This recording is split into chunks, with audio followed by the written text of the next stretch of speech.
সকাল থেকে অজস্র ধারায় বৃষ্টি পড়ছে। সত্যি কথা বলতে বৃষ্টির এই ওয়েদার আমার এত ভালো লাগে। আমার কাছে মনে হয় যে সারা বছর যদি বৃষ্টি থাকতো বেশ ভালো লাগতো। হয় না যে এক একজনের এক একটা ঋতু পছন্দের, আমার সেরকমই বর্ষাকালটা বেশ ভালো লাগে।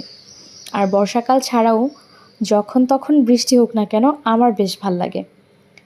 তো বৃষ্টি আসার যে আগের মুহূর্তটা, এই মুহূর্তটা আরও বেশি ভালো লাগে। একদম অন্ধকার হয়ে আসে, বাতাস চারদিকে, ইচ্ছে করে যে খোলা চুলে ছাদে গিয়ে দাঁড়িয়ে থাকি।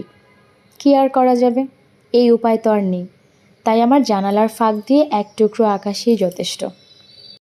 নাই বা হাঁটা হলো একদম খোলা ছাদে কিংবা গায়ের কোনো মেঠো পথে, এক টুকরো আকাশেই আমি অনেক বেশি মুগ্ধতা খুঁজে পাই, কারণ আমি অল্পতে সন্তুষ্ট। সে যাই হোক, নিজের কথা অনেক বললাম। এই যে ফুলটা দেখতে পাচ্ছেন, একটা ফুল শুকিয়ে যাওয়ার আগে আরেকটা ফুল এনে রাখি, আর এই ফুলটা আমার বিছানার মাথার পাশে একটা জায়গাতে জায়গা করে নেয়। কী যে ভালো লাগে, সকালবেলা উঠে যদি তাজা একটা ফুল দেখি না, মন এমনিতেই ভালো হয়ে যায়। সেজন্য প্রায় সময়ই এনে রাখা হয়। আর এই কাজটা করেন পুনর পাপা, সে জানে ফুল আমার অনেক পছন্দের। সকাল সকাল উঠেই বৃষ্টি যেহেতু, ভাবলাম যে চা খাই। এমনিতেই সচরাচর আমি চা একদমই পছন্দ করি না, কিন্তু ঠান্ডা ঠান্ডা ওয়েদার, ধোয়া ওঠা এক কাপ গরম চা বেশ ভালোই লাগে।